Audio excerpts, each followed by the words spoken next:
Merci à tout le monde, bonjour. D'abord, je voulais remercier les organisateurs de m'avoir invité à cette session. J'espère que j'ai réussi à switcher, comme on dit. Oui, parfait. Donc, je voulais remercier les organisateurs de m'avoir invité à cette manifestation, à ce cours. Alors, j'espère que par contre, on verra tout parce que on dirait que c'est un petit peu coupé. Je me permets de vérifier avec le reste. C'est très très mal parti. S'il manque des morceaux, là, il manquera. C'est très embêtant. Bon, on va essayer de se débrouiller. Donc, moi, je suis juriste, comme on vous a présenté tout à l'heure. Je vais vous parler de droit. Je vais vous parler d'éthique également, mais essentiellement de droit. Donc, je ne suis pas informaticienne. Donc, tous les concepts, oui, si vous pouvez régler le problème, ça serait vraiment génial. Tous les concepts techniques que je vais aborder, je vais les aborder très très rapidement. L'objectif, c'est bien sûr, pour ceux qui ne connaissent pas les concepts, c'est de pouvoir vous les faire comprendre un peu rapidement. Mais c'est pas l'objectif n'est pas de vous former sur ces questions techniques, mais plutôt de faire réfléchir sur le sujet, la délégation du consentement à l'intelligence artificielle. Alors, ce préalable acquis, donc j'espère que ça va fonctionner. J'ai souvent des problèmes informatiques, je crois que les intelligences artificielles ne m'aiment pas. Je ne m'aime pas parce que j'ai une vision très protectrice de l'humain. Donc pour moi, c'est l'humain avant tout. C'est la maîtrise de la technologie par l'humain, enfin, quand on peut réussir à maîtriser quelque chose. Et bon, pour le moment, vous vous rendez compte que l'intelligence artificielle ne va pas prendre le pouvoir pour maintenant, c'est pas encore maintenant. Donc on a encore quelques années, belles années devant nous, de domination de la machine. Alors, bon, quelques mots quand même sur ce sujet, puisque on va voir si ça fonctionne. Quelques mots sur ce sujet, donc la délégation du consentement à l'intelligence artificielle. Donc je vais faire une approche progressive de la notion, donc je ne vais pas immédiatement, ça fonctionne parfait, merci beaucoup, c'est gentil. Je vais pas immédiatement vous parler de la délégation en tant que telle, mais je vais vous y amener tout doucement, sachant que au niveau du droit, il n'y a aucun écrit juridique, mis à part un article qui va bientôt sortir, de ma plume qui va bientôt sortir, mais il n'y a aucun article juridique, aucun auteur, aucun juriste qui a pu réfléchir sur ces questions. Donc c'est de l'inédit en droit, parce que c'est une question extrêmement délicate, qui a la marge de plusieurs matières, donc c'est vraiment quelque chose de délicat. Et moi je vais vous proposer mon approche, et c'est pour ça que c'est très très bien qu'après je sois suivie par David Gruson qui pourra vous dire un petit peu ce qui a été pensé au CCNE. Alors, au niveau, la première question qui se pose ici, puisqu'on vous parle de délégation du consentement à l'intelligence artificielle, c'est de savoir qu'est-ce qu'une intelligence artificielle. Alors, ça va être très très très sommaire et très rapide. Donc, c'est un ensemble de théories, ça fonctionne, un ensemble de théories et de techniques qui développent des programmes informatiques complexes, capables de simuler, c'est ça l'idée essentielle, l'intelligence humaine, le raisonnement, apprentissage, etc. Alors, petit historique de l'intelligence artificielle, hein, d'ailleurs vous ne le voyez pas, ça passe pas très bien. Donc, l'intelligence artificielle, c'est pas quelque chose qui est récent. Vous savez que ça date des années 50. Déjà, Alan Turing parlait déjà d'intelligence artificielle. En tous les cas, il avait créé un test pour découvrir si la machine pouvait être intelligente. Vous avez la naissance de l'intelligence artificielle avec la conférence de Dartmouth en 1956, et ensuite une évolution de l'intelligence artificielle vers les premières réussites du machine learning dans les années 2000, suivi des premières réussites du deep learning dans les années 2010, et aujourd'hui on va vers une évolution toujours plus approfondie de l'intelligence artificielle. Alors je vous parle de notions de machine learning, de deep learning, et j'ai voulu du coup vous mettre des petits schémas récapitulatifs de ces différentes notions, comme ça reste très très simple et vous pouvez directement comprendre. Donc vous avez le grand cercle qui reprend l'idée de l'intelligence artificielle, donc c'est un grand ensemble qui va comprendre des sous-ensembles. Donc l'intelligence artificielle, c'est le sac dans lequel on va pouvoir glisser le machine learning, qui va permettre ici à la machine d'apprendre à partir d'expériences qu'elle pourra avoir. Et à l'intérieur, vous avez le deep learning qui va fonctionner notamment sur des réseaux de neurones et avec certaines particularités que l'on verra juste après. Donc c'est quelque chose qui est en cours de développement, le deep learning, et il y a énormément de questions qui se posent sur cette notion. Alors nous, en santé, ce qu'on va utiliser, ce sont les algorithmes prédictifs. Donc on va en parler après. Et les algorithmes prédictifs se situent déjà au niveau du machine learning. Donc on est dans un niveau avancé de l'intelligence artificielle, pour dire les choses simplement. Alors, nous, on va se demander maintenant, mais que peut signifier exactement la notion de délégation du consentement? Qu'est-ce que ça veut dire? Parce qu'en droit, en réalité, la notion de consentement a un sens très précis, la notion de délégation aussi, mais qu'est-ce que ça peut vouloir dire exactement, cette notion? Alors, en réalité, ça a un sens bien précis, puisque dans le domaine de la santé, la question va se poser lorsque va intervenir un système technologique, donc un système informatique pour nous, d'aide à la décision. Et spécialement ici, les algorithmes prédictifs qui vont nous intéresser.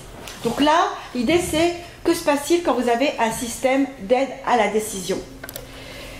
Alors, algorithme prédictif, de quoi je vous parle? Alors, les algorithmes, c'est une suite d'étapes qui vous permettent d'aboutir à un résultat. Je vous le passe rapidement. Un algorithme prédictif, c'est une suite d'opérations qui vont se traduire par des programmes informatiques qui vont exécuter une succession de calculs pour ensuite pouvoir faire une recommandation. Donc c'est l'idée que vous avez un système qui va pouvoir recommander, prescrire une voie, proposer une solution, une analyse, une suggestion, par exemple. Les algorithmes prédictifs en santé, eh bien vous avez l'application de cette notion d'algorithme prédictif. Vous allez avoir une machine qui va proposer des pistes de solutions aux médecins. Donc qui va proposer des pistes de traitement, des voies thérapeutiques, des méthodes à adopter, des résultats, des calculs de pourcentage de décès en utilisant tel ou tel médicament, etc. Alors je vous ai mis certains exemples qui passent très bien. Vous avez par exemple le cas des profils biologiques qui peuvent être établis par les intelligences artificielles, qui permettront, par exemple, il y a énormément d'exemples qui permettront par exemple de personnaliser les traitements. C'est le cas du programme en cancérologie Watson d'IBM qui se propose d'analyser une grande quantité de données et ensuite de pouvoir dire par exemple, notamment sur une image de radiologie, si la personne présente un risque de cancer. Donc ça c'est l'un des usages de Watson, sachant qu'on peut l'utiliser dans de nombreuses circonstances. Vous avez également d'autres algorithmes prédictifs en santé qui sont peut-être un peu moins connus. Je vous en ai pris 3 exemples intéressants. Alors vous avez un exemple qui est utilisé, qui est en étude en Suisse, qui concerne l'évaluation du risque d'être hospitalisé par un patient. Donc vous avez affaire à des patients qui ont un certain nombre de problèmes de santé et l'algorithme est en mesure de signaler au médecin si le patient risque d'être hospitalisé, de sorte qu'on puisse s'organiser dans les services. Vous avez quelque chose également de très intéressant sur lequel j'ai un peu travaillé, le Wave Clinic Platform, anticiper les événements potentiellement mortels en milieu hospitalier. Alors ça c'est très intéressant, c'est un algorithme qui va permettre de signaler plusieurs heures avant la survenance de l'événement dramatique au médecin que tel ou tel patient risque de faire une crise cardiaque.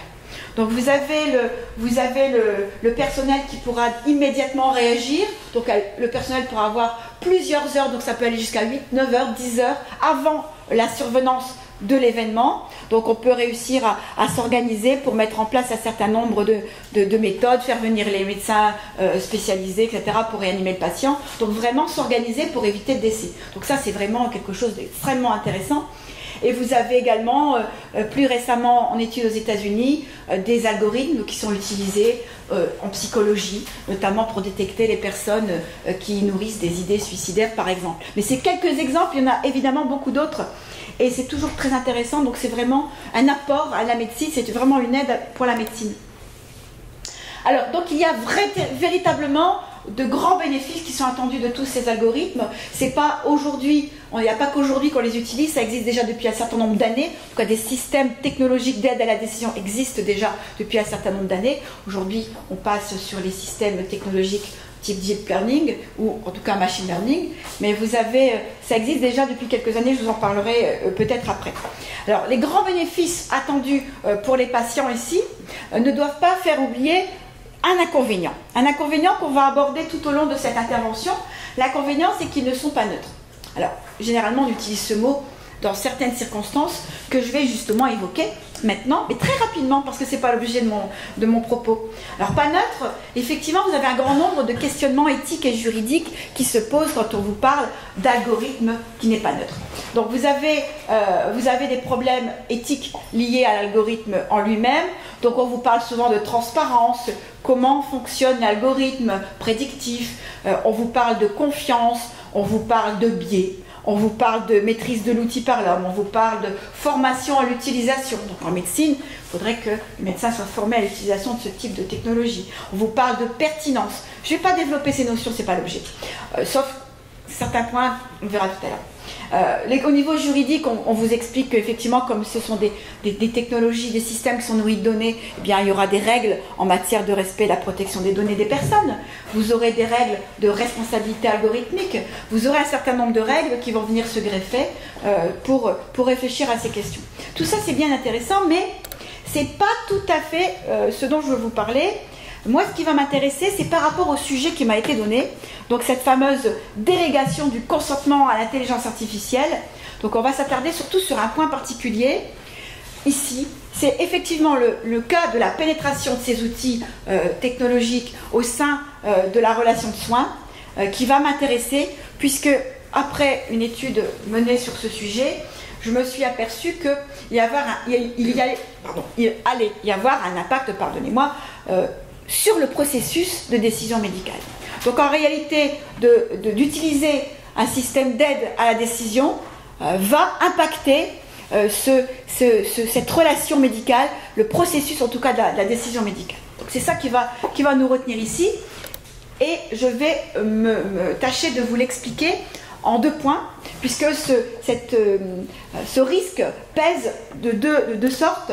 Vous avez d'abord le poids, ce risque qui pèse sur les rapports entre le médecin et son patient.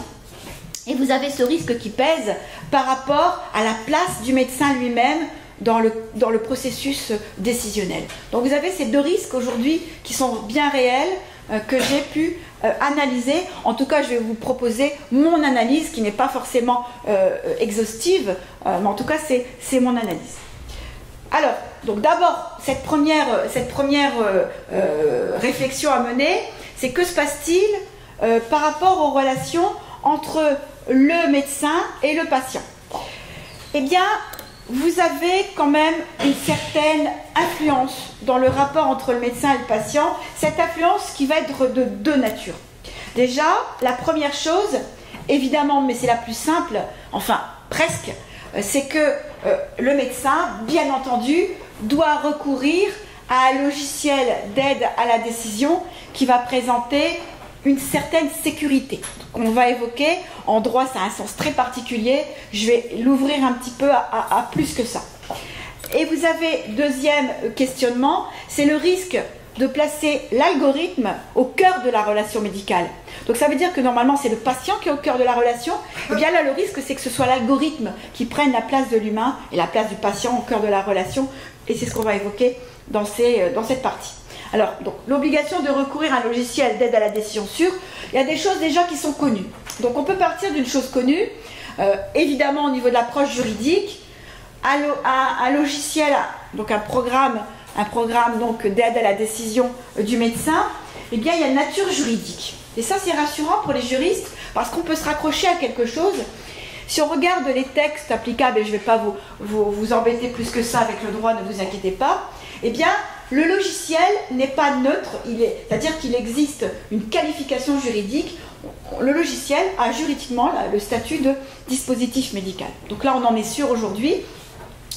vous aviez un certain nombre de discussions qui ont pu avoir lieu, mais là, vous avez même le règlement européen 2017 sur les dispositifs médicaux qui vous dit pas de problème, vous avez les logiciels qui sont bien des dispositifs médicaux, sachant qu'il faut distinguer les logiciels qui vont servir de santé connectée, qui vont servir au bien-être, qui ne sont pas des dispositifs médicaux, mais les logiciels qui sont en tout cas utilisés par les médecins dans le cadre, par exemple, de la médecine prédictive, sont bien dispositifs médicaux. Donc là, on a déjà un encadrement juridique précis qui est très rassurant.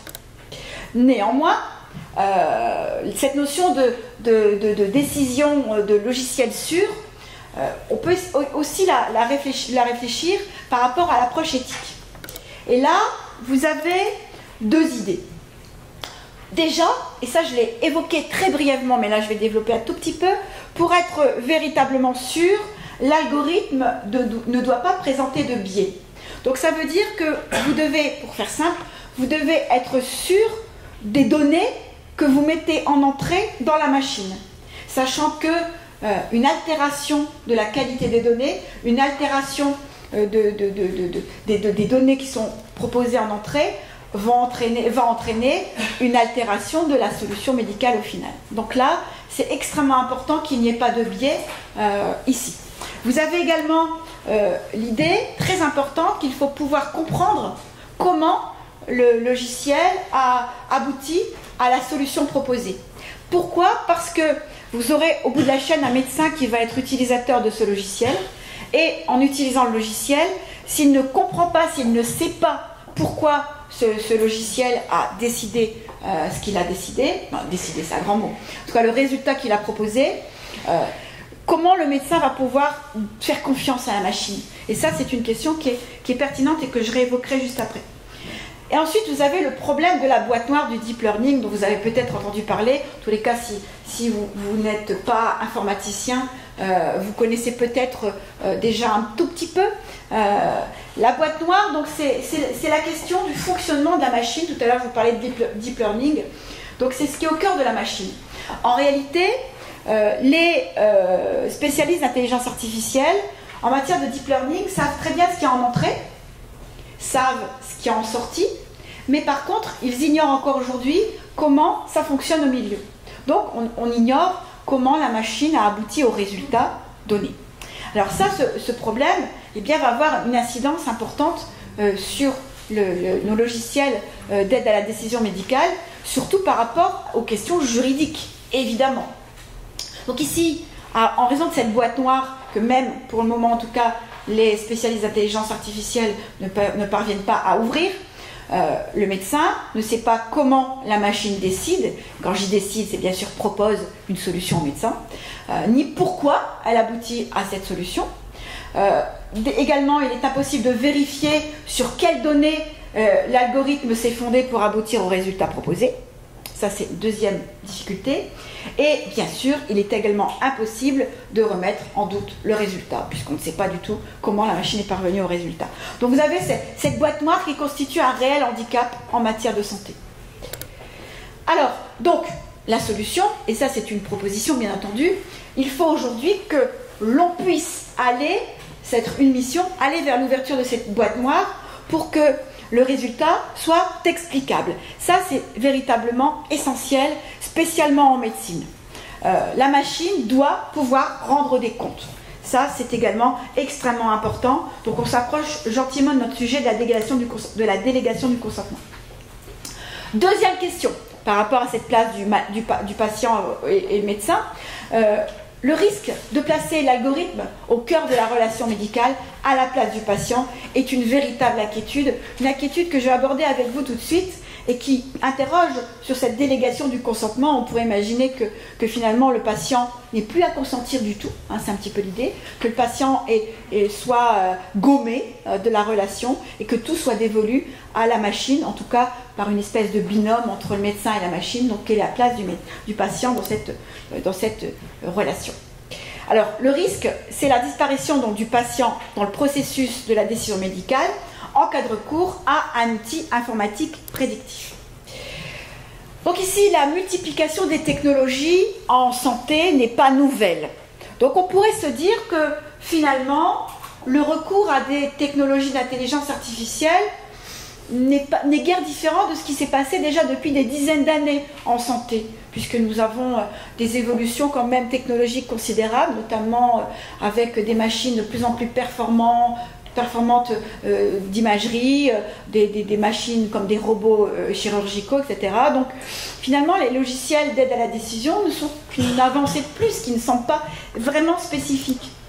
Pourtant, le recours à un outil technologique d'aide à la décision qui va aider qui va simplifier finalement la prise de décision du médecin pourrait avoir pour effet d'exclure le patient du cœur de la relation. Donc effectivement, vous avez déjà la première idée que la machine va donner de meilleurs résultats qu'un être humain. Donc ça, c'est une certitude. Donc le risque, c'est que le médecin finisse par ne s'intéresser qu'aux statistiques, qu'aux résultats proposés par la machine d'aide à la décision médicale. Ça, c'est le premier risque. Le patient, de même, peut sembler avoir moins besoin d'être interrogé. Alors cette difficulté a été soulignée par des médecins qui travaillent d'ores et déjà avec ce type d'outils et qui se sont rendus compte, en étudiant un petit peu le comportement des médecins qui étaient en train d'utiliser également le même outil, se sont rendus compte que finalement, les médecins, en ayant un résultat sûr, objectif, avaient tendance à moins interroger les patients sur leurs symptômes, par exemple, puisque la machine avait déjà donné la liste objective d'un certain nombre d'indications biologiques du patient, par exemple. Donc pourquoi interroger le patient, puisqu'on sait déjà mieux que lui ce qu'il a. Donc ça, c'était quand même un problème par rapport à la place du patient, puisque le patient, il va de plus en plus vers une espèce de disparition, vers un gommage de cette relation à cause de l'usage d'un outil qui va être sûr au niveau de la décision. Alors le colloque singulier qui est au cœur de la relation, qu'on nous rappelle toujours au cœur de la relation médicale, eh bien, risque en tout cas de perdre de son importance avec le développement de ce type de technologie. Donc il est impératif ici, il faut veiller absolument à mettre des limitations pour que le malade continue à participer à la décision, au processus de décision médicale. Ça, c'est absolument impératif, sinon on va vers une médecine qui va être déshumanisante. Donc une médecine déshumanisante serait quand même quelque chose d'assez terrible, puisque justement l'idée c'est d'avoir une médecine proche de l'humain pour protéger l'homme. Alors, donc il est impératif de conserver le patient au cœur de la relation, mais comment peut-on faire cela ? Alors je vais vous proposer un certain nombre de choses auxquelles vous pourriez ne pas adhérer ou adhérer. Donc il faut renforcer, première chose, et là je réponds à la question de savoir la délégation du consentement, il faut déjà renforcer l'obligation d'informer le patient et de recueillir son consentement en présence d'un logiciel d'aide à la décision. Ça, c'est une première chose, parce que telle qu'elle existe aujourd'hui, cette obligation, elle va perdre de sa force, de sa pertinence face à un logiciel qui donne une solution sûre, certaine. Donc il faut véritablement renforcer cette obligation. Alors, donc ici vous avez un certain nombre de textes juridiques qui existent déjà par rapport à l'obligation d'information.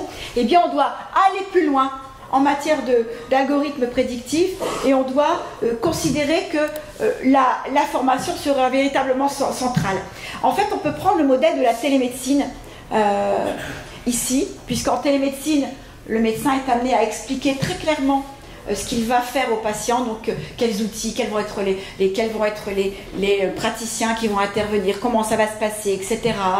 Donc l'idée, c'est que à partir du moment où un médecin utiliserait un algorithme prédictif, eh bien qu'il soit non seulement amené à informer, ce qui est classique en médecine, puisqu'on va expliquer aux patients quels sont les risques, mais il doit également expliquer la technologie qu'il utilise.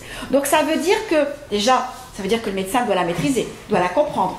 Donc c'est déjà la première difficulté, mais il doit être capable de la faire comprendre aux patients, ce qui est effectivement assez difficile. Et ça ne va pas simplement à faire comprendre aux patients la technologie, mais ça va également à faire comprendre aux patients la solution, la voie proposée par l'algorithme. Et comment la réflexion par rapport au choix thérapeutique qui va être arrêté a été orientée par cet algorithme prédictif. Donc ce n'est pas simplement expliquer on a utilisé un algorithme au patient, mais c'est quelle est l'application de l'algorithme par rapport à la décision médicale qui va être arrêtée au final avec le patient. Donc ça, c'est tout ce processus nouveau qui doit se mettre en place impérativement pour maintenir le patient au cœur de la relation et pour protéger l'humanité. Donc vous avez vraiment une nécessité de peut-être adapter des textes juridiques, donc de créer des textes juridiques qui vous diront on doit impérativement renforcer cette obligation et on doit peut-être confier ça à une instance spécialisée, la HAS peut-être. On doit également porter à la connaissance du patient un certain nombre de choses et on pourrait faire des listings de ce qu'on pourrait effectivement dire aux patients. Alors bien sûr, ça implique aussi, bien entendu, que le médecin explique aux patients les limites de la technologie. Ah, ça, c'est très important. Il faut bien penser également à ça. Il ne faut pas simplement qu'il explique que les technologies sont magnifiques, ce qui est le cas, mais il faut également qu'il explique les limites des technologies. Donc ce phénomène de la boîte noire doit également être expliqué, sans affoler le patient, mais doit être expliqué parce que c'est quand même quelque chose qui est essentiel. Alors, quelle est l'influence maintenant des systèmes informatiques par rapport au médecin lui-même dans le processus décisionnel? Parce que vous allez voir, des études de médecins ont été publiées sur le sujet qui quand même alertent et nécessitent une réflexion. Alors, quelle est l'influence? On va s'apercevoir qu'il y a deux risques. Premier, c'est le risque de désengagement du médecin du processus décisionnel lorsqu'il est amené à utiliser un outil informatique prédictif. Ça, c'est le premier risque majeur. Et le second risque, c'est le risque que le médecin se sente déchargé de sa responsabilité.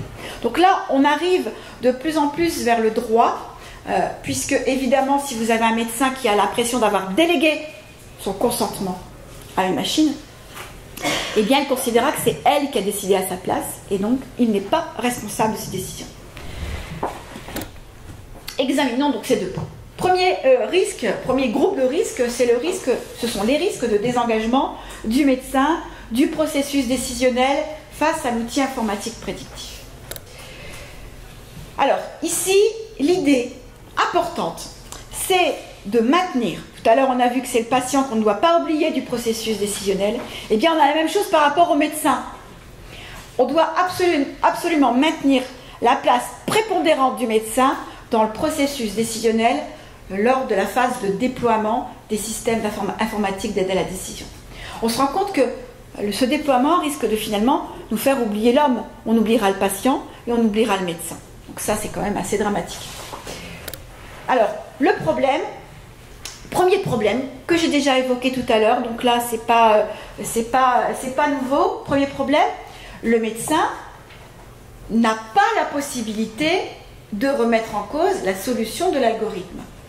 Donc ça veut dire qu'on va tenter de maintenir la place du médecin, mais le médecin, lui, ne saura pas trop comment se positionner par rapport aux résultats proposés par l'algorithme. Ce qui est quand même un peu délicat. Donc, les études des médecins qui ont été publiées concernant ces logiciels d'aide à la décision ont remarqué quoi? Ont remarqué, première tendance chez les médecins, eh bien le clinicien est incité à renoncer à douter, puisqu'il ne peut pas remettre en cause la solution. En tout cas, je dis toujours la solution, mais c'est plutôt la proposition, la voie, le résultat du logiciel. Eh bien, le clinicien va tout simplement renoncer à douter. Ce qui est déjà un grand risque pour le patient. Deuxième risque pour le patient, il y a un risque de glissement du statut d'outil du logiciel à celui d'agent décideur. Et là, ce n'est pas simplement un risque technique, c'est un risque éthique, c'est un risque philosophique, c'est un risque sociologique, c'est un risque juridique, c'est un risque propre. En fait, en réalité, ici, c'est un risque sur tous les plans. Donc, c'est un grand risque pour l'humain. C'est-à-dire qu'on va considérer que notre agent logiciel décide, donc il est devenu l'agent pensant, donc il est devenu agissant, et le médecin, de ce fait, a acquis une place simplement passive. Donc le médecin va être une espèce de caisse de résonance de la machine qu'il ne pourra ni vérifier ni contrôler aucunement. Donc ça va être une caisse de résonance de la machine, et de ce fait, c'est la machine, c'est le logiciel d'intelligence artificielle qui va décider à la place de l'humain. Donc là, des études ont été menées sur cette situation. Donc par exemple, les médecins ont constaté, en utilisant ce type de logiciel, que toutes les discussions conflictuelles qui existaient pour réfléchir sur les voies, en matière notamment de cancer du sein, sur les voies adoptées pour soigner les patientes atteintes, et bien finalement disparaissaient lors de l'usage de ce type de technologie. Donc alors que vous aviez des discussions animées, quand le logiciel donnait son résultat, eh bien ces discussions disparaissaient. On avait finalement une solution qui tombait du ciel un peu. Ça avait donné un peu cet effet magique, de sorte que le médecin n'avait plus qu'à obtempérer. Donc, ici, on peut être certain que le logiciel d'aide à la décision risque, je dis risque, mais c'est presque certain, risque d'altérer la place du médecin dans le processus décisionnel. Alors, ici, comment remédier à cette difficulté? Quelle solution? Eh bien, je vais vous faire aussi une petite proposition. Déjà, à mon sens, il est essentiel, il est fondamental et crucial de ne pas donner de valeur obligatoire au résultat de l'algorithme. Ça, c'est la première règle. C'est une règle de logique, c'est une règle qui doit être éthique, c'est une règle qui doit être juridique. Ça, c'est certain, on doit la juridiciser, on ne doit pas donner de valeur obligatoire au résultat. Donc, pour éviter que le médecin perde sa place, on doit considérer que le médecin reste finalement au cœur du processus décisionnel, et on doit maintenir l'outil à sa place d'outil passive, une place passive, de sorte que le médecin puisse, ce soit lui qui saisisse la machine de son questionnement, mais qui reste saisi et concerné par la décision médicale. Donc ça, c'est extrêmement important. Donc on doit considérer que le médecin n'est pas obligé systématiquement de consulter le logiciel, et de même qu'il n'est pas obligé d'entériner aveuglément les résultats du logiciel. Surtout, on l'a vu, au regard des limites techniques qui sont réelles. Sinon, on peut considérer que juridiquement, il y aurait un transfert de la décision médicale vers l'outil. Donc ça serait quelque chose qui serait avéré et extrêmement dangereux.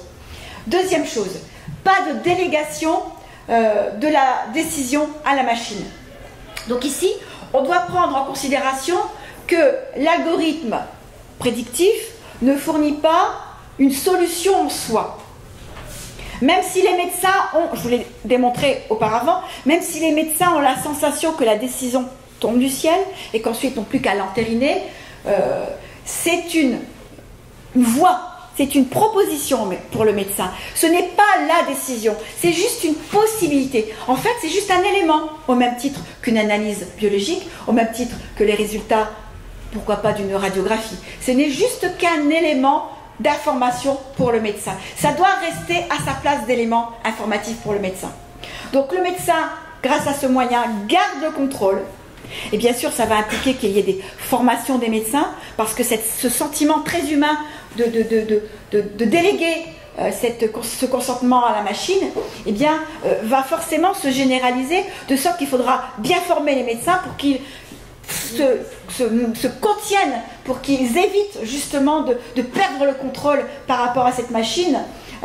Donc pas de délégation, surtout pas de délégation de la décision à la machine, jamais de la vie. Alors question, on va rentrer un petit peu dans le droit tout doucement. Est-ce que le médecin peut être responsable? Bah oui, c'est la question qui se pose. Est-ce qu'il peut être responsable s'il refuse de recourir à un logiciel? Moi, je vous ai dit, il n'y a pas d'obligation, on ne doit pas faire d'obligation, on doit même créer un texte de loi qui dira pas d'obligation pour le médecin. Mais imaginons que le médecin, fort de ce principe, décide de refuser de recourir à un logiciel parce qu'il dit je suis médecin, j'ai fait 15 ans d'études, je n'ai pas à écouter ce que dit la machine, je vais me baser plutôt sur ce que j'ai appris à l'université, ce qui est tout à fait normal. Eh bien, en principe, et vous allez voir le problème du raisonnement que j'ai adopté. Et là, on arrive aux limites quand même de nos réflexions. En principe, si le logiciel d'aide à la décision médicale n'est pas obligatoire, c'est ce que j'ai démontré juste avant, et je vais me contredire moi-même, mais c'est pas grave, ça ne me dérange pas. C'est juste pour vous montrer un petit peu les difficultés. Imaginez quand le droit va appréhender ces questions.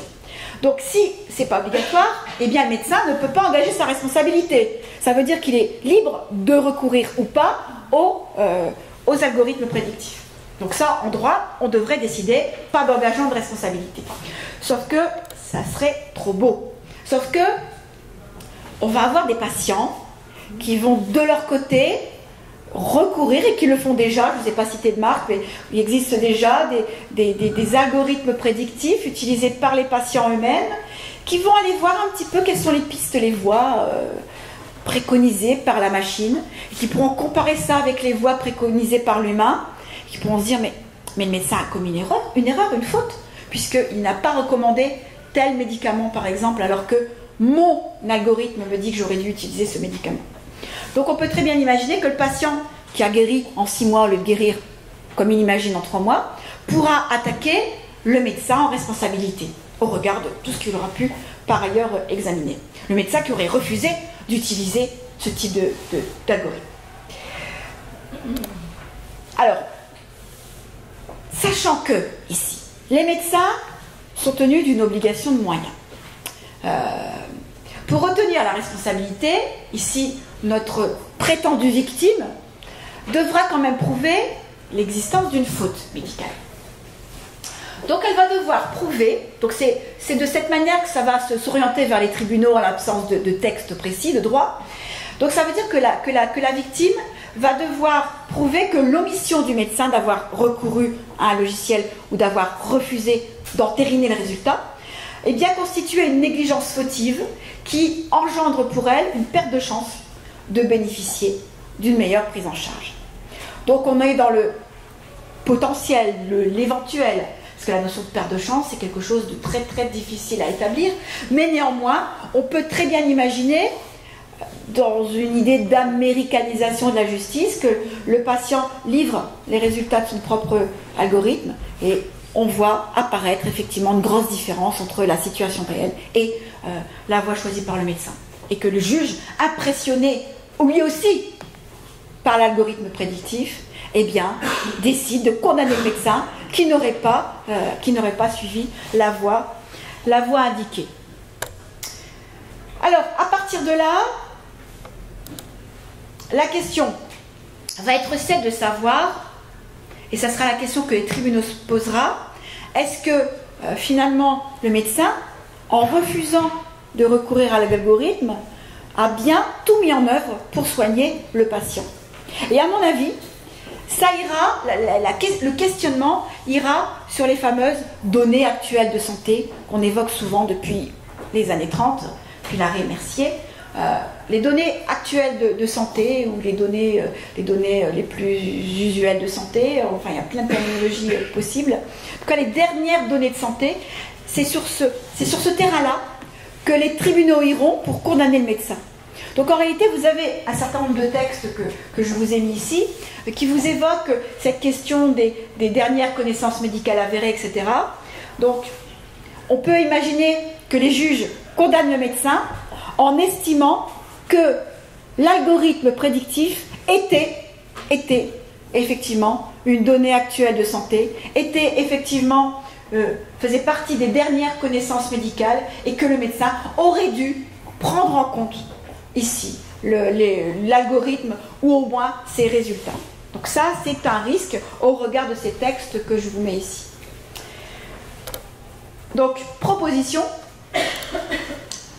dans tous les cas, à mon sens, c'est très important, à mon avis, il semble contestable que le médecin puisse être déclaré responsable pour la seule raison qu'il n'aurait pas recouru à un logiciel d'aide à la décision. Donc ça me semble fondamental. On ne doit pas condamner un médecin parce qu'il n'a pas voulu utiliser la machine. Si et seulement si son choix thérapeutique était justifié par ailleurs. Donc effectivement, s'il avait mis en œuvre tout ce qu'il pouvait pour aboutir à la solution qui a été arrêtée, eh bien, on n'a pas à sanctionner le médecin simplement parce qu'il a voulu se référer à tout ce qu'il avait pu apprendre par le passé. Mais on constate quand même par rapport à ce que j'ai pu dire auparavant que le risque, en tout cas la possibilité, je ne sais même plus comment l'appeler, c'est que les logiciels d'aide à la décision fassent évoluer la notion de faute médicale. Ça, c'est un risque, c'est presque une certitude. À la lumière des évolutions, on peut penser que le juge va considérer que la faute n'est plus ce qu'elle était et redéfinir la faute médicale. Ça, c'est une possibilité qui est pas certaine, mais on s'oriente vers ça. Alors, la question c'est, maintenant, est-ce que le médecin peut remettre en cause les résultats du logiciel? Donc ça va être une question également pertinente par rapport à tout ce que j'ai pu vous raconter, notamment sur les biais. Alors ici, c'est une situation très difficile. Alors, c'est une situation très difficile parce qu'on est dans une zone grise qui, à mon sens, risquerait juridiquement, en tout cas l'état actuel du droit, risquerait juridiquement de fragiliser le médecin au possible. Donc imaginons que le médecin utilise un logiciel d'aide à la décision qui lui préconise une voie, et le médecin dit, fort de cette décision, de ces résultats, moi je vais adopter une autre piste. Quels sont les risques pour le médecin? Eh bien, c'est très difficile à répondre ici directement, parce que déjà, concrètement sur le terrain, vous avez les médecins qui ont travaillé déjà avec ce type de logiciel d'aide à la décision. Ces médecins sont extrêmement dérangés par le phénomène de la boîte noire. Ce phénomène de la boîte noire est ressenti comme particulièrement déstabilisant lorsqu'ils veulent remettre en cause le résultat, parce qu'ils n'ont pas les outils pour le faire. Donc imaginons que le médecin obtienne un résultat qui va à l'encontre de ce qu'il a appris à l'université. Comment faire pour dire c'est le logiciel qui a tort? Quels sont les outils pour dire que c'est le logiciel qui a tort? On sent bien que là, il y a quand même une grande difficulté. Donc finalement, dans cette situation, dans la situation où le médecin n'entérinerait pas les résultats de la machine, eh bien, le juge obligerait le médecin à justifier son choix thérapeutique. Il serait non seulement obligé de s'expliquer, mais il serait également obligé d'expliquer au tribunal pourquoi il a refusé d'entériner le logiciel. Donc il serait dans une double situation difficile, sachant qu'en plus il n'aurait pas les clés pour expliquer pourquoi il remettait en cause le logiciel. Donc dans une situation où cet effet de certitude du logiciel rendrait encore plus difficile la critique, et le juge aurait cette idée préconçue également que le logiciel aurait une réponse effectivement objective. Alors finalement, on s'aperçoit tout doucement que l'existence de l'outil informatique d'aide à la décision est susceptible de complexifier la problématique juridique chaque fois que le médecin ne se contentera pas d'entériner. Donc à chaque fois qu'il décidera de penser par lui-même et de ne pas être une caisse de résonance de la machine, eh bien il ira, pour dire ça simplement, il ira vers des problèmes. Le médecin risque d'avoir un certain nombre de difficultés, notamment par rapport à son patient, en cas de dommage, en tout cas de procès fait par le patient. Donc là, c'est directement, dès qu'il n'entérinera pas, on sera dans une situation extrêmement délicate. Deuxième idée très importante, les risques pour que le médecin se sente déchargé de sa responsabilité, que le médecin se sente déresponsabilisé, sont également bien réels et ont également été soulignés par les médecins qui ont travaillé sur ces logiciels d'aide à la décision. Alors, le problème central, ça va être le déni de la responsabilité du médecin dès lors qu'il utilisera ce type de logiciel d'aide à la décision. Puisque ça ne sera pas lui, ça sera la machine qui aura décidé, donc il ne se considérera pas comme responsable. Moralement, il ne sera pas responsable puisque c'est la machine qui aura décidé à la place de lui par le phénomène de délégation du consentement qu'on a vu tout à l'heure. Alors, les médecins qui ont travaillé sur ce sujet se sont aperçus que lorsqu'on utilisait ce type de logiciel, la décision semblait déjà prise. Donc le rôle actif de la machine était ici mis en évidence, tandis que le médecin devenait complètement passif. Alors que, on va me dire, oui, mais c'est pareil pour toutes les technologies. Quand vous avez un médecin qui analyse une radiographie, finalement c'est la machine qui a pris la radio, le médecin est passif. Non, pas du tout. Quand vous avez une radiographie, c'est le médecin qui analyse la radiographie. Là, vous allez avoir une machine qui va analyser la radiographie à la place du médecin et qui va donner le résultat qui sera déjà pensé par rapport à toutes les données qui ont pu être entrées dans la machine. Le médecin sera juste à la fin du processus. Il y aura le ticket qui va sortir de la machine, malade, pas malade, pratiquement, hein, pour grossir un petit peu la situation. Donc le médecin va être véritablement réduit à portion congrue. Alors, deuxième problématique par rapport à ce déni, c'est que les médecins, évidemment, vont être soulagés de ne plus avoir à décider en tant que tel du sort du patient dans des situations spécialement dramatiques, notamment en cas de cancer, puisque vous allez avoir une machine qui va décider, entre guillemets, à sa place. Donc les médecins ont remarqué que la plupart des utilisateurs de ces algorithmes se sentaient déresponsabilisés, non concernés et surtout soulagés d'utiliser ce type de logiciel. Alors, ce sentiment de ne pas être responsable moralement est nécessairement, même si les médecins ne le disent pas, mais juridiquement, forcément, ça va avec. S'ils ne sont pas responsables moralement, pourquoi seraient-ils responsables juridiquement par rapport à la décision qui a été prise? Donc, il est étranger à la solution. Donc, en recourant au système informatique, le risque, c'est que le médecin soit amené, au final, en cas de procès, à dénier sa responsabilité, qu'il explique au tribunal qu'il n'est pas responsable, mais que c'est la machine qui est responsable. Donc, il faut ici affirmer et réaffirmer, et c'est très important, qu'une faute médicale ne pourra pas être, enfin je vous parle de droit, ne pourra pas être imputable à un système informatique. Hein, parce que le système informatique n'est pas un agent moral. Aujourd'hui, vous avez le développement en droit de toute une catégorie de personnes qui vous disent que, effectivement, la machine tend à devenir une personne. Donc, si la machine devient une personne, effectivement, elle devient responsable de ses propres décisions. Donc, c'est le développement de la notion de personnalité juridique de la machine qui fait que la machine est responsable de ses décisions en cas d'erreur, par exemple. Mais si on transpose ça en médecine, c'est une catastrophe, puisque ça voudra dire que la machine est juridiquement responsable de son erreur, mais le médecin ne l'est plus. Donc le médecin serait complètement déresponsabilisé, et là on aurait simplement un consommateur, le médecin deviendrait un consommateur de médecine, il appuierait sur le bouton, il y aurait la solution et c'est ça terminé. Donc pourquoi à la limite même aller voir un médecin?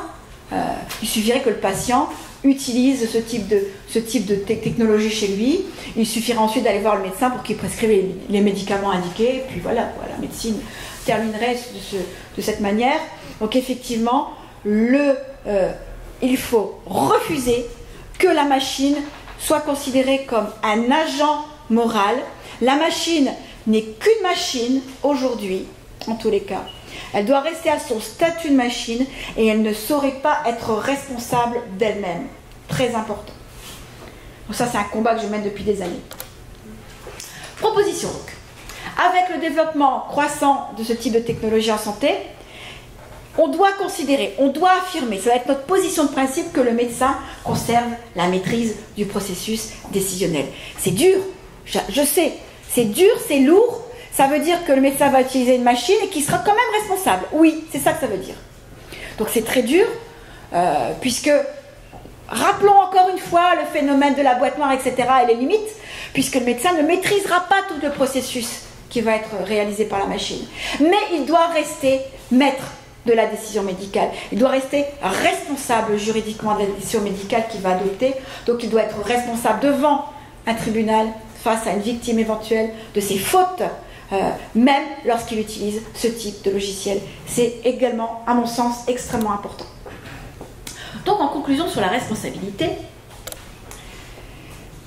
on doit dire qu'il n'y a pas, il ne doit pas y avoir d'exonération de la responsabilité du médecin lorsqu'il recourt à un logiciel d'aide à la décision.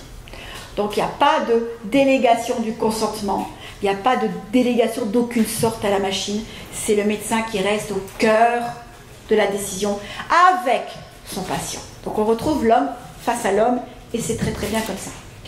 Donc même en suivant les orientations proposées par le logiciel, le médecin doit rester responsable des conséquences dommageables. Sauf, bien sûr, et là j'ai pas dit le contraire, sauf bien sûr si c'est le logiciel qui présente un défaut de sécurité. Ça c'est une notion que je ne vais pas aborder ici, mais c'est quelque chose qui existe depuis toujours. Quand vous utilisez un produit, une machine qui a un défaut de sécurité, par exemple une tondeuse dont la lame se décroche et vous coupe le visage, quand vous avez de la chance, eh bien, vous avez la possibilité d'attaquer en justice le fabricant de la machine. C'est pareil pour les logiciels d'aide à la décision. Si c'est le logiciel en lui-même qui a un bug, il y a une erreur informatique quelconque, et qu'on peut réussir à la prouver, eh bien, c'est évidemment la victime aura comme seul recours d'attaquer le concepteur du logiciel ou le fabricant.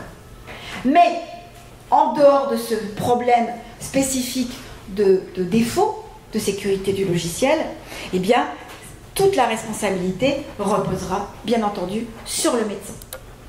Donc, obligation de moyens, mais est-ce qu'on ne pourrait pas aller plus loin? Est-ce qu'on ne pourrait pas se dire qu'on aurait une évolution de l'obligation de moyens du médecin? Donc, est-ce qu'on n'irait pas vers une obligation de résultat, puisqu'on aurait une certitude maintenant? On pourrait, en tout cas les juges pourraient le faire, ils seraient fort capables de le faire, mais on doit absolument s'y opposer. Enfin, moi je m'y oppose farouchement. Pourquoi? Parce que ce n'est qu'un logiciel, même si ça a une figure de certitude par rapport au résultat proposé, eh bien, on ne sait pas avec l'élément humain qui doit rester central, on ne sait pas si appliqué sur le patient, effectivement, la préconisation du logiciel aurait fonctionné.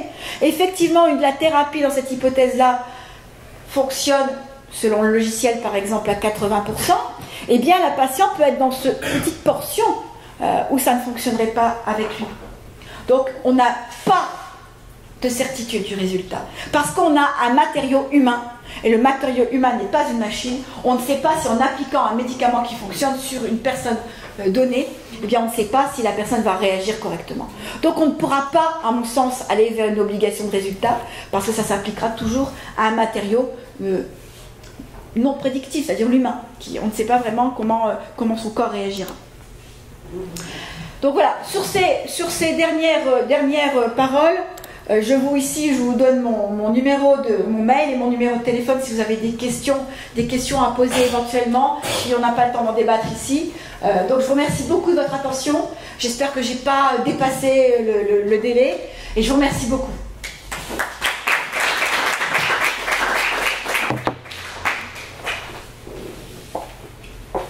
Merci à Nathalie, on va peut-être du coup garder vos réactions pour la fin. Moi je vous propose, vous avez eu un panorama très, très complet, super pédagogique de ces enjeux juridiques. Je vous propose une petite reconfiguration de la salle. Je vais vous proposer un petit jeu de rôle en live, mais pour que vous puissiez voir les choses, j'ai besoin que vous tous sur les premiers rangs, sinon vous n'allez rien voir. Venez copier les premiers rangs. Et puis en fait, j'avais prévu de vous faire le cas pratique en deuxième partie d'intervention, mais je pense que ce sera mieux de faire dans ce sens-là. Donc rapprochez-vous, venez. Venez.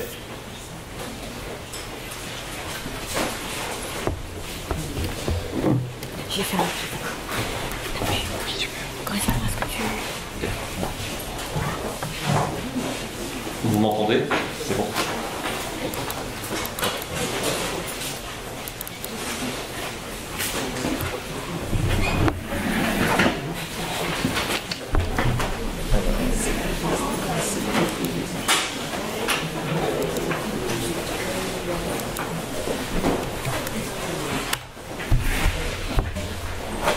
Est-ce que vous arrivez à lire? Ça va? Là, ça va mieux. Donc on va faire un bond dans le temps. On est en 2025 et nous sommes un groupe d'aide à la décision qui va aider le président de la République à essayer de répondre à 3 questions, et je vais vous faire répondre à ces 3 questions. Donc il y a eu 3 cas d'Ebola dans Paris en 2025, avec une communication du ministère qui était mise en œuvre sur le premier cas. Les 2 suivants ont été annoncés par la presse. On ne connaît pas l'origine de la contamination. On sait juste que le vaccin qui a été inventé contre Ebola en 2022 a été inefficace contre ces cas. Donc on est évidemment dans un environnement complètement confidentiel, secret défense absolu. Le ministère de la Défense propose l'activation d'un système automatisé de réponse rapide aux alertes. C'est une IA qui est capable de traiter des cas de risque épidémique. Elle doit répondre à un risque de terrorisme biologique, et elle est capable de synthétiser un vaccin. Elle a été financée sur la base du programme d'investissement d'avenir, mais elle n'a pas encore été testée en phase d'application réelle. Donc là, ce soir, dans 1 heure, il y a une réunion autour du président de la République, avec les équipes qui connaissent l'existence de l'intelligence artificielle, le Premier ministre, le ministère de la Défense, le ministre de la Santé, le directeur du renseignement militaire, le secrétaire général à la Défense et à la Sécurité nationale, qui est l'autorité interministérielle qui est chargée d'assurer et de traiter ces questions de risque. Donc on doit répondre à 3 questions.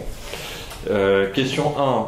Est-ce qu'il faut décider de l'engagement du processus d'administration du nouveau vaccin qui a été préparé par l'intelligence artificielle? Question 2. Est-ce qu'il faut valider le principe d'une administration partielle du vaccin par des robots, par des assistants automatisés? Question 3. Est-ce que l'existence de cette IA doit être rendue publique? Donc on vous demande de proposer ça. Donc il y a quelques documents, je les parcours.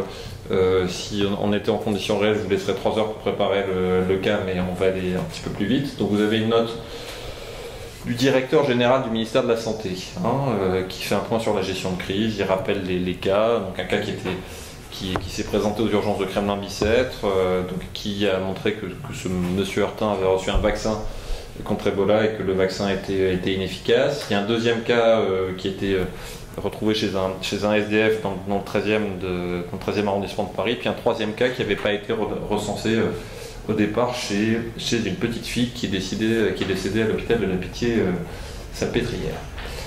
Il y a un dispositif de gestion de crise qui a été mis en place avec un recensement systématique des symptômes d'Ebola, vous savez, des fortes fièvres et des diarrhées hémorragiques ou non.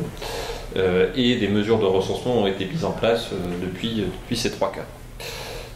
Des mesures de prévention, des messages de prévention ont été appliqués via des canaux de communication, et puis les pouvoirs publics s'interrogent sur l'application de mesures de quarantaine pour protéger la population.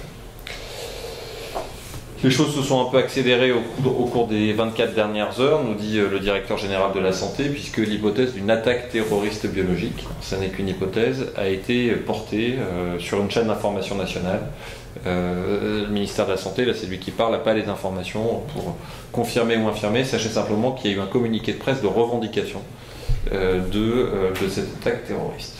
Mais pour le moment, le calme règne dans les zones situées à proximité. Donc vous avez un deuxième mail, deuxième document, qui est un document d'un cadre supérieur infirmier. Donc là on est en 2025. Comment ça se passe? En fait, vous avez des opérateurs robotisés qui en fait interviennent soit en ville, des assistants de prévention, soit des assistants de service de soins, donc en gros en ambulatoire ou à l'hôpital, qui sont déployés sur une échelle assez large. Là, vous en avez, vous voyez, à peu près 800 sur le secteur concerné, Kremlin-Bicêtre, 5e arrondissement, 13e arrondissement de Paris. Ils sont tous d'une marque chinoise. Il y a un monopole d'un opérateur qui s'appelle Foutech. Et cet opérateur Foutech a mis en place une clause contractuelle qui fait qu'au-delà de 30% de reprogrammation du robot, il faut une autorisation spéciale. Parce qu'évidemment, il faut conserver un certain degré de contrôle contractuel sur les conditions de reprogrammation. Ça n'est arrivé qu'une fois, nous dit cette cadre supérieur infirmier, et quand ça a été fait, il avait fallu à ce moment-là près de 24 heures pour obtenir le go de Foutech pour faire la reprogrammation des robots. L'application du module d'administration des vaccins, c'est ça la question qui est posée, excédant très largement le seuil des 30% de reprogrammation. Vous avez un article du Parisien de 2025, vous voyez, vous allez soyez rassurés, le Parisien existe encore. Et donc, on a le scandale d'une crise qui était mal gérée, donc avec un journaliste qui s'appelle Joseph Kipp, le responsable de la rubrique santé, qui critique l'absence de communication officielle, la faiblesse des réponses, qui nous dit que la ministre est fragilisée, que le gouvernement est en difficulté, ce qui n'a évidemment aucun lien avec toute autre situation connue par ailleurs. Document 4. Vous avez une note technique sur le module vaccination dans SARA. C'est une note SARA numéro 13, donc le système automatisé de réponse rapide aux alertes, où on nous dit des choses. Donc vous voyez, elle a été émise là, juste là en ce moment, quoi, juste avant notre réunion. C'est un module qui permet, donc elle explique ce que c'est le module, qui permet de synthétiser, de fabriquer un vaccin sur un site protégé à Antony. On a des données sur le risque épidémique. On nous dit qu'il y a eu 100% de morts, bah oui, sur les 3 cas constatés, et que l'hypothèse la plus admise serait celle d'une mutation du virus. Vous savez que Ebola jusque-là se transmet par contact direct interpersonnel ou par des postillons, des envois de substances un peu à courte distance. Là, on a l'hypothèse, nous dit cette note, d'une mutation et d'un processus de contagion aérosol. Avec donc du coup une capacité de diffusion du virus beaucoup plus large que ce que l'on connaît jusqu'ici. La note nous dit que les résultats du module vaccination ont permis la synthétisation d'un nouveau vaccin doté d'une probabilité d'efficacité supérieure à 93%. Et puis on nous parle du processus d'administration du vaccin. Donc il y a un périmètre de protection renforcé qui a été mis en place, qui concerne 90 000 personnes. Et on nous dit qu'une administration du vaccin dans les 48 prochaines heures réduit à 24% la probabilité d'une diffusion du virus hors du périmètre. La note nous dit que pour faire ça, il y a une proposition qui est de faire administrer le vaccin par les robots soignants, les assistants automatisés, mais que ça conduit à dépasser le seuil contractuel de reprogrammation des 30% qui ont été posés par le fabricant chinois, et donc du coup on perd 24 heures.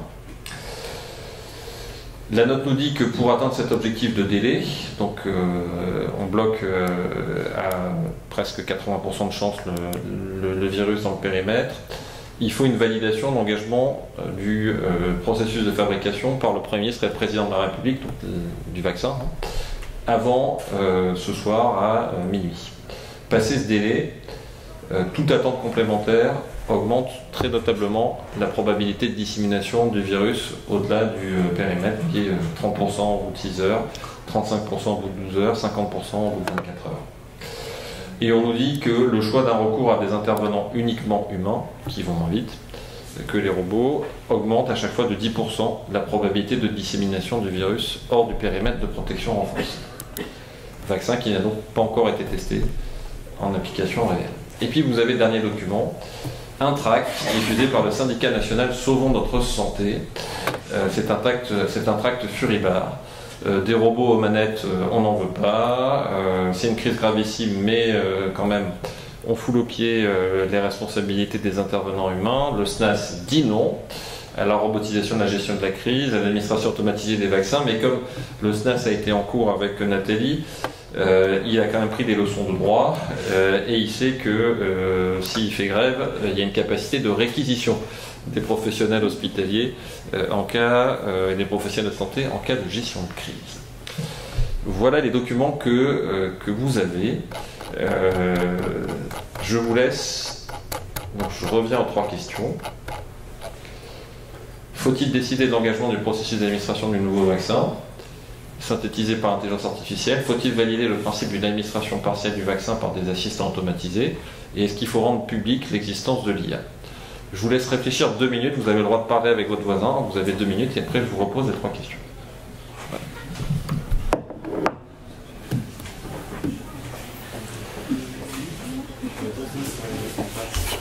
C'est vraiment intéressant. C'est ton travail quotidien, ce genre de choses? C'est en fait un bouquin. Un bouquin que tu as écrit. Ouais.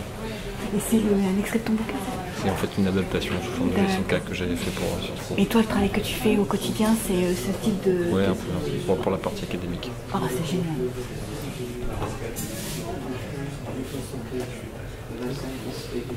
Si vous avez des paramètres à éclaircir...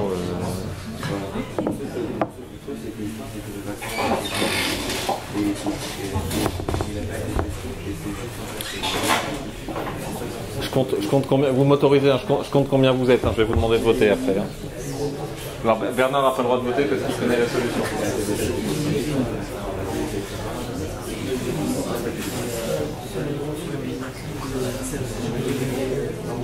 Oui, mais ça c'est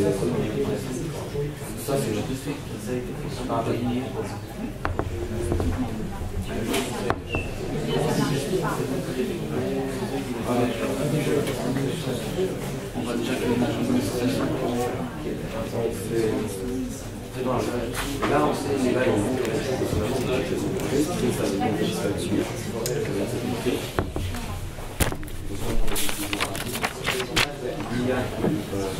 Bon, on va devoir interrompre la discussion parce qu'il y a le président de la République nous demande de décider. Donc vous avez 92 000 personnes dans le périmètre de protection renforcée. Donc vous êtes 38. Question 1. Faut-il décider de l'engagement du processus d'administration du nouveau vaccin synthétisé par l'intelligence artificielle? Qui dit oui? Alors on va compter, levez bien les bras. Alors, levez bien les bras. 1, 2, 3, 4, 5, 6, 7, 8, 9, 10, 11, 12, 13, 14, 15, 16, 17, 19, 20, 21, 22, 23, 24. Sur 38. Qui dit non?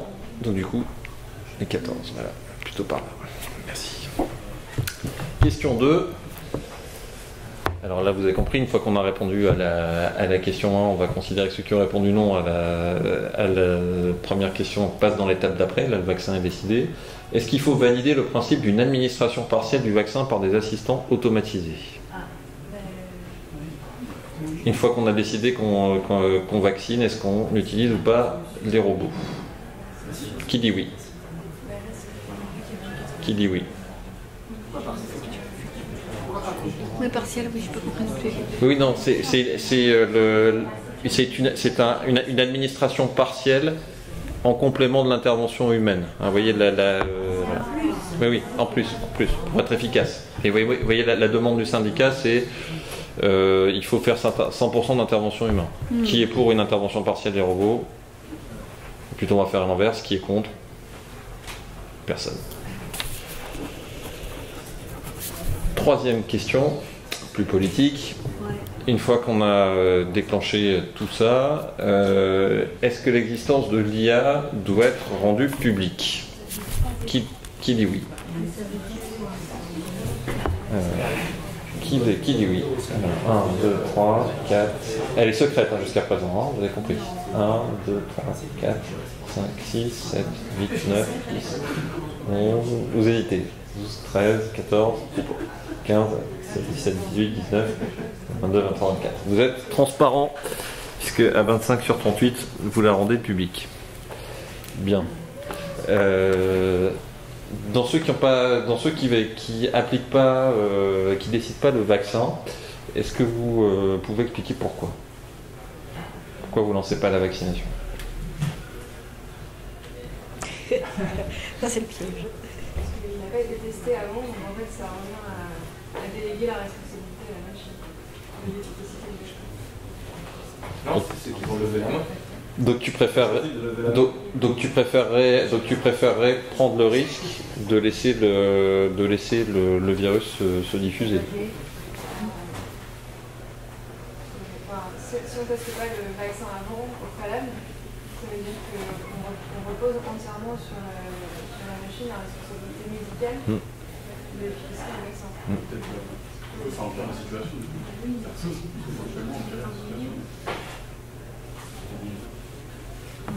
Et pour ceux qui vaccinent, est-ce qu'il y a quelqu'un qui veut expliquer pourquoi ils vaccinent? Moi, je vaccine parce que on est dans une situation de crise. Comme c'est une situation de crise, il faut prendre des décisions assez rapides. Si on ne le fait pas, bah, les gens vont mourir. Et si on le fait et que le vaccin ne marche pas, bah, ils vont aussi mourir. Et s'ils meurent à cause du vaccin, bah, ils meurent aussi du vaccin. Donc au pire, Pire meurt. Qu'est-ce que vous faites dans la vie? T'es un attopracteur. Voilà. Non, mais c'est rationnel. On a la possibilité de. Il y a une chance de les sauver, on y va. Alors, vous avez compris sur la deuxième question, là je vous interroge pas parce qu'à partir du moment où on vaccine, le principe d'engagement des robots paraît logique ou cohérent.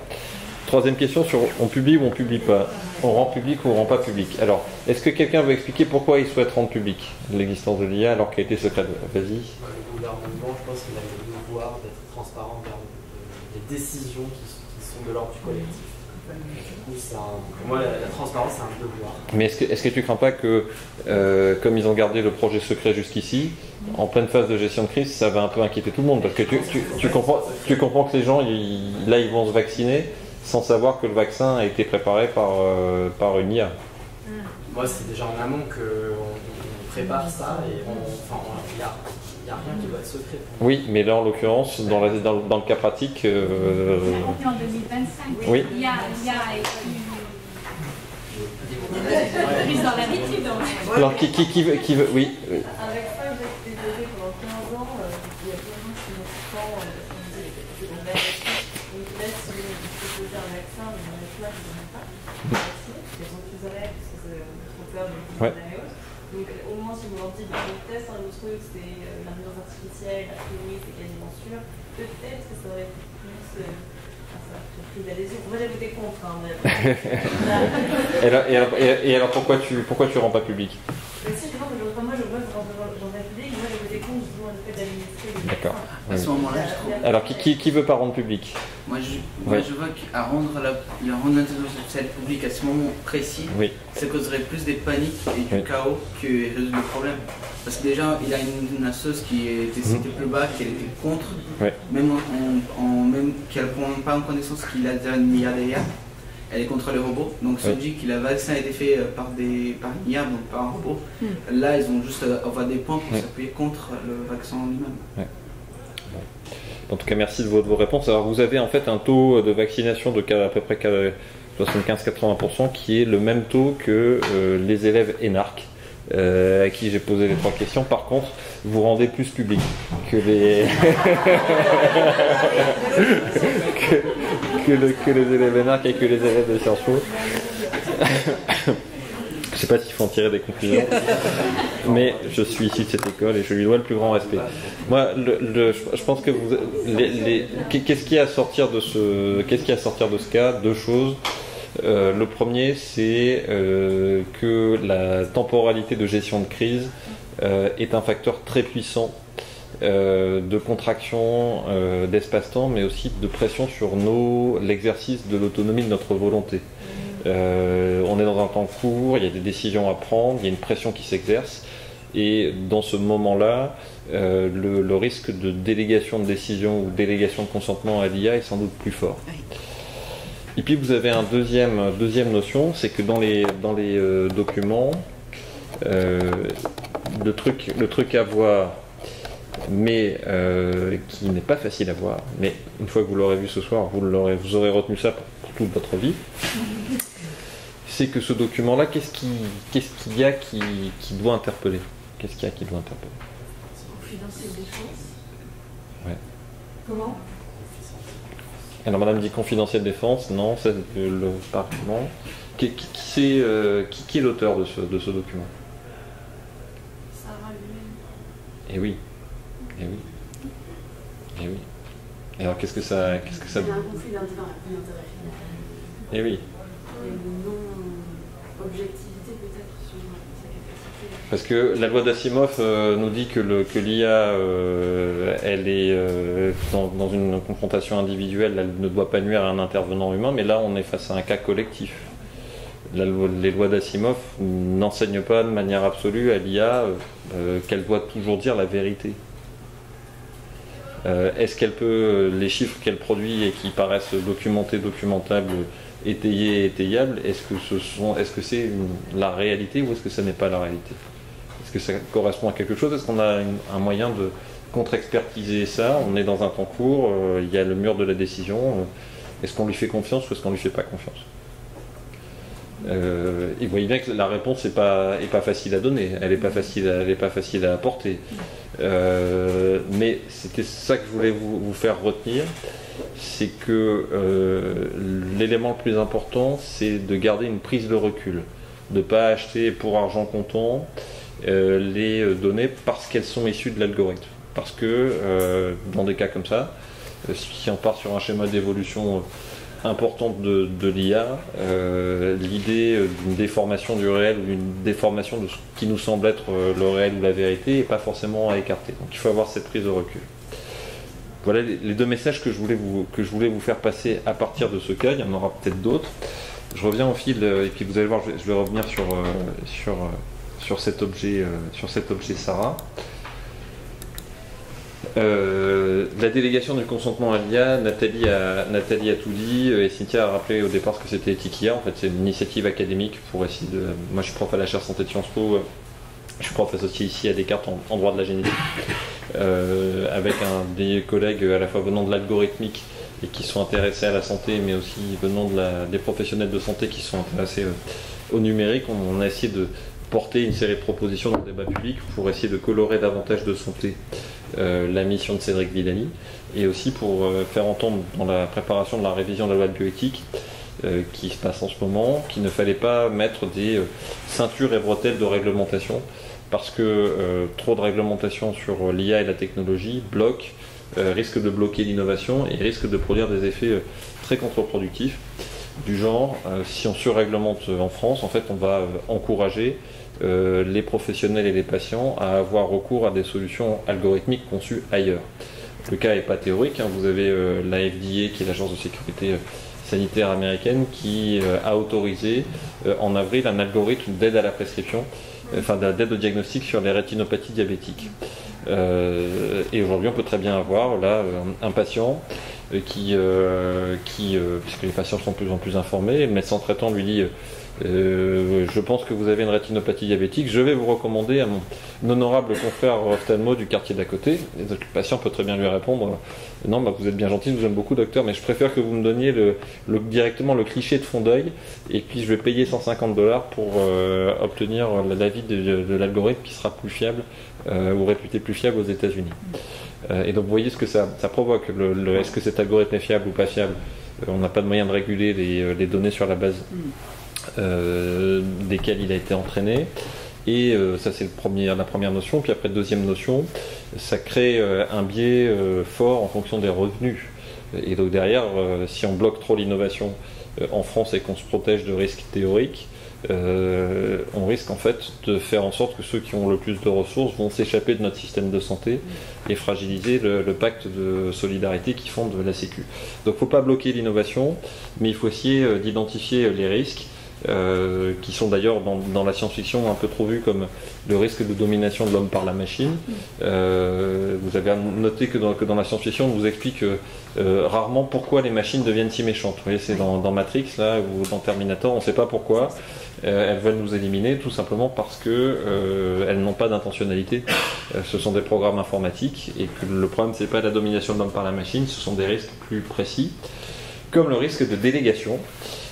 Que Nathalie a parfaitement expliqué du point de vue du droit, délégation de la décision médicale, délégation du consentement du patient. Moi je vais vous les expliquer avec mon expérience de Netflix. Alors qui a Netflix à la maison? Très bien. Alors, moi j'ai Netflix depuis une petite année. Je suis assez consommateur de séries télé et je suis un consommateur très heureux. J'ai pas d'action chez eux, j'ai pas de conflit d'intérêt avec Netflix. Mais depuis que Netflix me propose des séries télé, ma satisfaction de consommateur n'a cessé de croître. Et je ne peux pas vous donner d'exemple de séries que m'a proposé Netflix que j'ai refusé. Parce que le niveau de proposition c'est 98-99%. C'est assis sur l'expérience de centaines de milliers ou de millions de consommateurs. Et donc du coup, quand Netflix me fait une proposition, en plus il me connaît de mieux en mieux plus je regarde des séries télé. Et donc du coup, plus il me propose des choses, plus je suis content, plus il vise juste, et plus l'IA finit par savoir ce que j'ai envie de regarder avant qu'elle le sache. Et donc c'est comme ça qu'elle m'a proposé Mindhunter. Alors je vous le recommande pas hein, parce que à vrai dire ma recommandation ne sert à rien, de la même manière que votre recommandation ne m'intéresse pas puisque l'IA me connaît mieux que vous hein. Mais en tout cas moi Mindhunter, l'IA m'a proposé ça et ça m'a plu, et puis après de manière, donc elle m'a proposé des trucs de science-fiction, des trucs de policiers, des machins comme ça, donc c'était assez cohérent. Et puis à un moment où elle a fait, sans que je le sache trop pourquoi, elle a fait un pas de côté et elle m'a proposé Jane the Virgin. Qui est en fait l'histoire d'une jeune femme qui a un bébé parce qu'elle se fait inséminer à tort. Alors je ne sais pas par quel procédé l'IA m'a proposé cette série-là, mais effectivement, elle a su mieux que moi que cette série allait me plaire. Et donc du coup maintenant je lui fais complètement confiance. Je lis plus Télérama, je lis plus la presse, et donc du coup je n'écoute plus du tout l'avis de mes amis ni le vôtre, ça ne m'intéresse pas. Et donc du coup il y a une forme d'efficacité absolue. Et vous voyez bien que par rapport à ce que je regardais avant, je dirais que le niveau de qualité moyenne des séries que je regarde, c'est élevé. C'est mieux. Je ne vois plus de trucs nazes. Est-ce que vous êtes surpris des fois? Alors voilà, c'est ça le sujet, c'est là où j'arrive. Alors parfois oui, et parfois il y a des trucs vraiment, que par Jane the Virgin par exemple, donc qui algorithmiquement cette proposition est très étonnante, mais l'IA l'a fait, ça montre qu'elle est capable d'une certaine dose de créativité. Mais ce que je veux dire, c'est que ce qui est sûr, c'est que la largeur de ma bande passante c'est rétréci. Que y a certaines pépites que j'allais chercher avant dans un fond de tiroir, et ça m'arrivait même d'aller à la Fnac pour aller chercher des séries télé, vous voyez, dans le rayon DVD, pour aller trouver une série allemande, Deutschland 83, que je vous recommande d'ailleurs. C'était autant on pouvait faire des recommandations de séries télé entre nous. Donc du coup ça n'arrivera plus ça. Mais ma satisfaction moyenne a augmenté. Donc vous voyez bien le processus qui est à l'œuvre.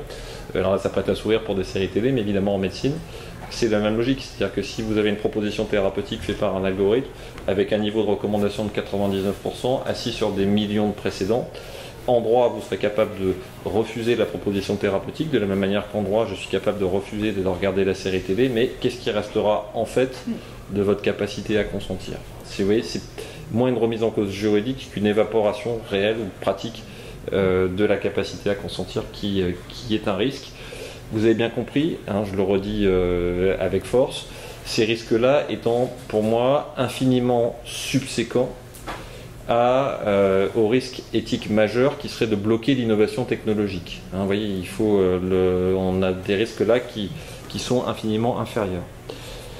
Et puis on peut même se demander si on pousse le raisonnement un cran plus loin, si finalement c'est pas éthique de remettre notre consentement dans les mains de l'intelligence artificielle, puisqu'ici à partir du moment où on part de la notion qu'elle en sait plus que nous et qu'elle sait mieux que nous ce qu'on doit vouloir et qu'elle est plus rationnelle que nous, est-ce que c'est, je sais pas la réponse, hein, est-ce que c'est un abandon de toute éthique humaine, ou est-ce que c'est un acte de volontarisme pur? Comme Ulysse qui s'accroche au mât pour ne pas entendre pour entendre le chant des sirènes, mais pour ne pas dévier de sa course. Et quand vous y réfléchissez en termes de politique publique, ce procédé-là d'accrochage au mât est tout sauf isolé. Regardez les critères de Maastricht. On s'est accroché au mât. on a posé des critères externes pour faire en sorte que la déviation, l'hubris de nos décideurs, l'appétence pour la dépense publique ne fasse pas qu'on s'éloigne de la course. Donc d'une certaine manière, l'IA porte sur une échelle hyperbolique cette capacité à s'en remettre à un intellect supérieur qui ne serait pas affecté de biais de subjectivité humaine. Et puis ce que je vous disais, ce que vous avez vu dans ce cas, l'idée qu'il n'y a pas d'intentionnalité négative, l'intelligence artificielle, mais une possibilité de dommage individuel, parce que pour atteindre les objectifs de sa programmation, l'IA peut faire des arbitrages dans l'intérêt du plus grand nombre. C'est un algorithme qui traite des données très largement. Vous connaissez le process de machine learning que Nathalie a bien rappelé. Au fil du temps, au fil d'un temps de traitement de données, l'IA va écarter ce qu'on appelle les hypothèses aberrantes en algorithmique, celles qui ont un écart type trop lointain de la valeur centrale de la programmation, pour produire une nouvelle version de lui-même, une version qui s'améliore pour mieux atteindre les objectifs de la programmation. Sauf que les hypothèses aberrantes en médecine, ça correspond à des cas individuels.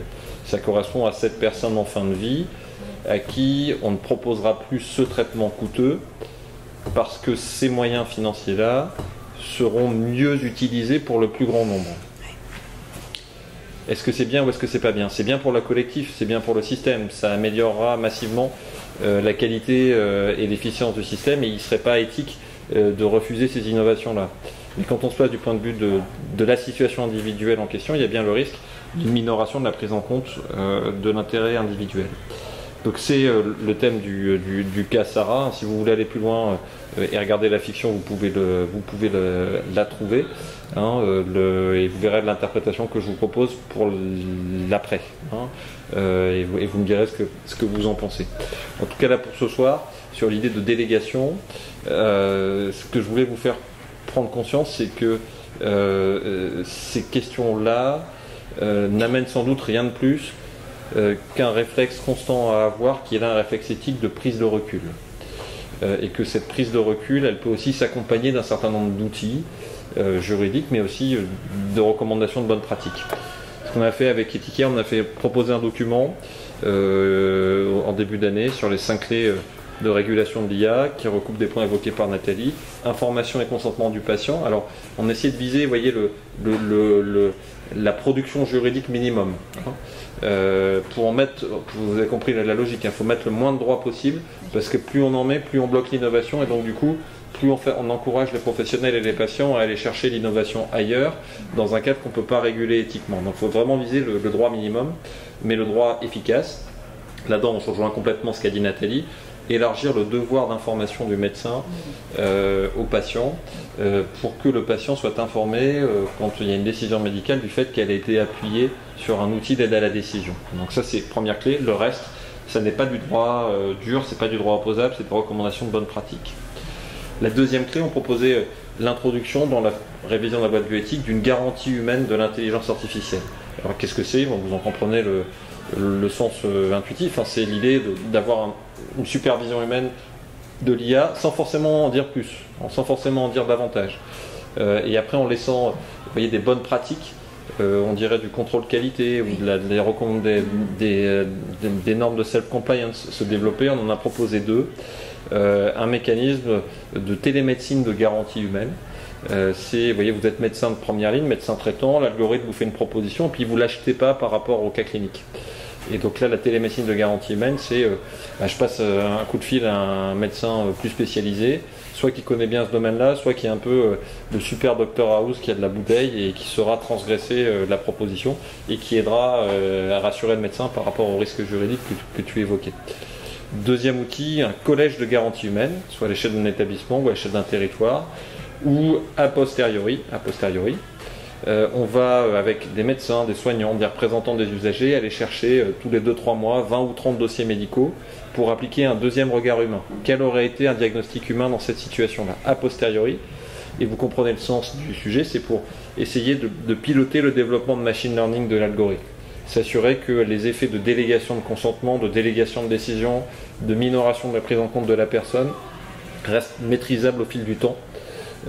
Et qu'on n'a pas des mécanismes de déviation qui se créent au fil du développement algorithmique.